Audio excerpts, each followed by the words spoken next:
Hello दोस्तों, जय हिंद। स्वागत है आपका आपके अपने YouTube channel citizen judicial classes में। मैं एडवोकेट शाह फैजल। आज आप कॉन्स्टिट्यूशन स्टार्ट करते हैं। कॉन्स्टिट्यूशन में मैंने आपको मूल अधिकार कराए। मूल अधिकार आर्टिकल 12 से लेकर आर्टिकल 35 तक दे रखे हैं। ये मूल अधिकार हमने अमेरिका से लिए हैं। इसके बाद मैंने आपको नीति निर्देशक तत्व डीपीएसपी कराए, जो आर्टिकल 36 से लेकर आर्टिकल 51 तक दे रखे हैं। ठीक, ये हमने आयरलैंड से लिए हैं। फिर मैंने आपको आर्टिकल 51A कराया। क्या था ये? मूल कर्तव्य। मूल कर्तव्य हमने कहां से लिए हैं? रशिया से। ठीक, आज हम संघ स्टार्ट करते हैं, केंद्र स्टार्ट करते हैं, मीन्स राष्ट्रपति स्टार्ट करेंगे आर्टिकल 52 से। राष्ट्रपति की नियुक्ति, राष्ट्रपति का कार्यकाल, राष्ट्रपति की क्वालिफिकेशन क्या होनी चाहिए राष्ट्रपति बनने के लिए, ठीक, इसका प्रावधान दे रखा है। ये सब मैं आज आपको बताऊंगा दोस्तों। इंपॉर्टेंट वीडियो होगी जो आपके बहुत काम आएगी। चलिए शुरू करता हूं। देखिए वीडियो, मेरी वीडियो शुरू करने से पहले हमेशा की तरह आपसे अपील, मेरी वीडियो को लाइक और सब्सक्राइब कीजिएगा दोस्तों। धन्यवाद। एक और इन्फॉर्मेशन मैं आपको देना चाहूंगा। मेरा ये channel citizen judicial classes play store पर अवेलेबल है। आप इसे वहां से डाउनलोड कर सकते हैं। यहाँ पर मैंने लॉ से रिलेटेड प्रत्येक सब्जेक्ट की लाइव क्लासेस की वीडियोस डाल रखी हैं और नोट्स डाल रखे हैं प्रत्येक सब्जेक्ट के। आप उसे डाउनलोड कर सकते हैं, उससे फॉलो कर सकते हैं। भारत का एक राष्ट्रपति होगा। देखिए, भारत का एक राष्ट्रपति होंगे। आर्टिकल 53 संघ की कार्यपालिका शक्ति। संघ की कार्यपालिका शक्ति राष्ट्रपति में निहित होगी। बस पूछेंगे आपसे, संघ की कार्यपालिका शक्ति किस में निहित है? हमारे राजा में निहित है। राजा कौन? हमारा राष्ट्रपति। संघ की कार्यपालिका शक्ति राष्ट्रपति में निहित होगी और वह इसका प्रयोग इस संविधान के अनुसार स्वयं या अपने अधीनस्थ अधिकारियों के द्वारा करेगा। और वह इसका प्रयोग संविधान के अनुसार स्वयं या अपने अधीनस्थ जो उसके सबऑर्डिनेट अधिकारी हैं उनके द्वारा करेगा। शक्ति का प्रयोग हो। चलिए, सेकंड, पूर्वगामी उपबंध की व्यापकता पर प्रतिकूल प्रभाव डाले बिना संघ के रक्षा बलों का सर्वोच्च समादेश राष्ट्रपति में निहित होगा। तीनों सेनाओं का हेड होगा ये राष्ट्रपति। आर्मी, नेवी, एयरफोर्स, तीनों सेनाओं का हेड कौन है? हमारा राजा, राष्ट्रपति। ठीक है, राष्ट्रपति में तीनों शक्तियां निहित होंगी। जी, तो राष्ट्रपति का निर्वाचन कैसे होता है, इलेक्शन कैसे होता है, इसे ध्यान से पढ़ना है। राष्ट्रपति का निर्वाचन ऐसे निर्वाचक गण के सदस्य करेंगे जिसमें क संसद के दोनों सदनों के निर्वाचित सदस्य, संसद के दोनों सदन, लोकसभा और राज्यसभा के निर्वाचित सदस्य, यानी कि 550 सदस्य और 250 मेंबर संसद के निर्वाचित सदस्य जी।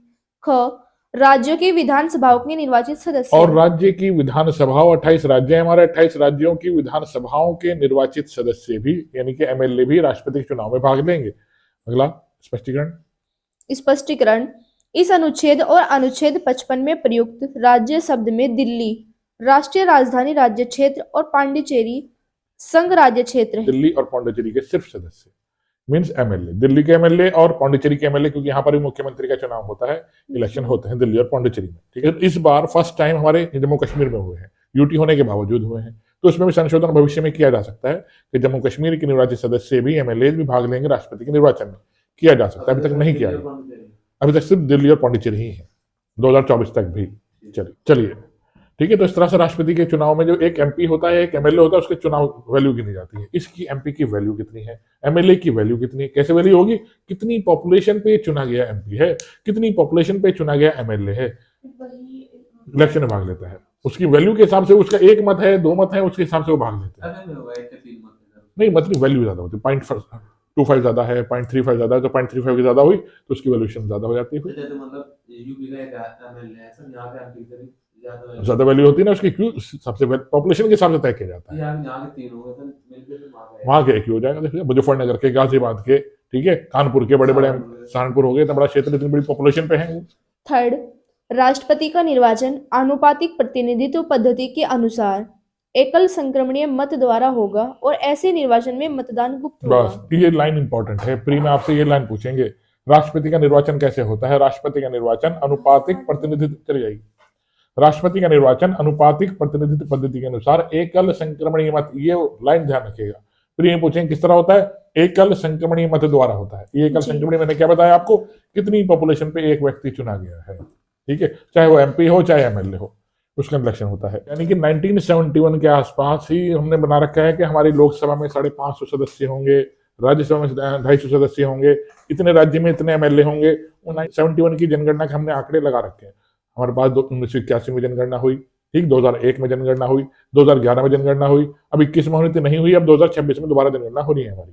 ठीक है, तो जो 2026 में जनगणना होगी उसके अनुसार हम अब तक 1971 जनगणना के अनुसार ही चल रहे हैं। 26 के बाद सब चेंज हो जाएगा। आर्टिकल 56 राष्ट्रपति की पदावधि।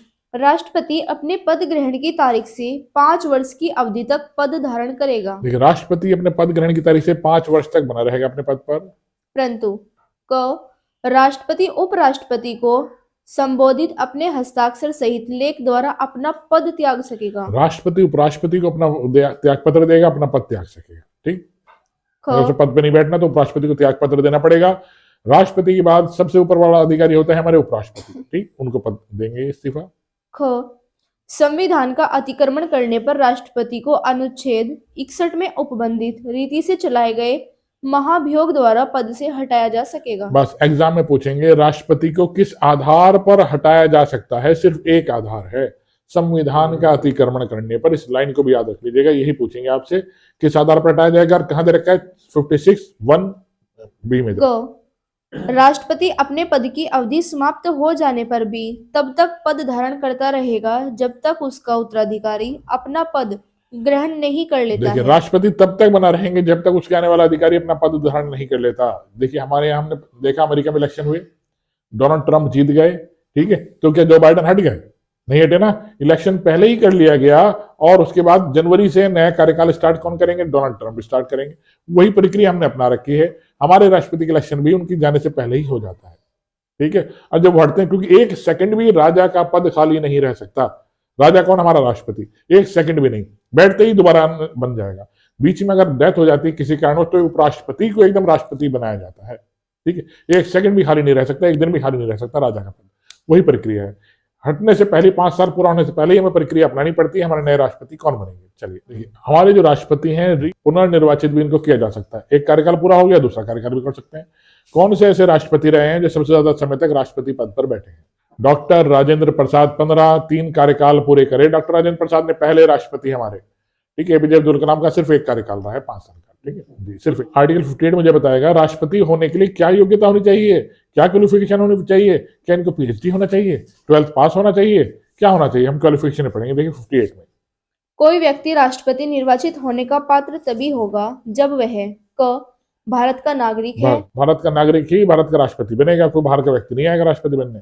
ख 35 वर्ष की आयु पूरी कर चुका हो। मिनिमम 35 एज उसकी होनी चाहिए, एक्सपीरियंस होना चाहिए। ऐसे नहीं कि 21 साल वाले को राष्ट्रपति बना दिया। ग लोकसभा का सदस्य निर्वाचित होने के लिए अर्हत हो। क्वालिफिकेशन उसके बाद लोकसभा का सदस्य निर्वाचित होने की योग्यता होनी चाहिए। ऐसा व्यक्ति हो जो लोकसभा का सदस्य बन सके। जैसे हमारे डॉक्टर प्रणब मुखर्जी लोकसभा के सदस्य थे, उन्हें हमने लोकसभा पद से इस्तीफा दिलाया, फिर हमने उन्हें राष्ट्रपति बनाया। क्या कंडीशन है उनके पद में बने रहने के लिए? देखिए, राष्ट्रपति संसद के किसी सदन का या किसी राज्य के विधानमंडल के किसी सदन का सदस्य नहीं होगा। बस, राष्ट्रपति संसद के किसी सदन का, यानी कि ना राज्यसभा का ना लोकसभा का, या किसी राज्य के विधानमंडल के किसी सदन का सदस्य नहीं होगा, एमएलए भी नहीं होगा वो। ठीक, चलिए। राष्ट्रपति अन्य कोई लाभ का पद धारण नहीं करेगा। राष्ट्रपति बनने के बाद उसके बाद वो कोई लाभ का पद धारण नहीं करेंगे।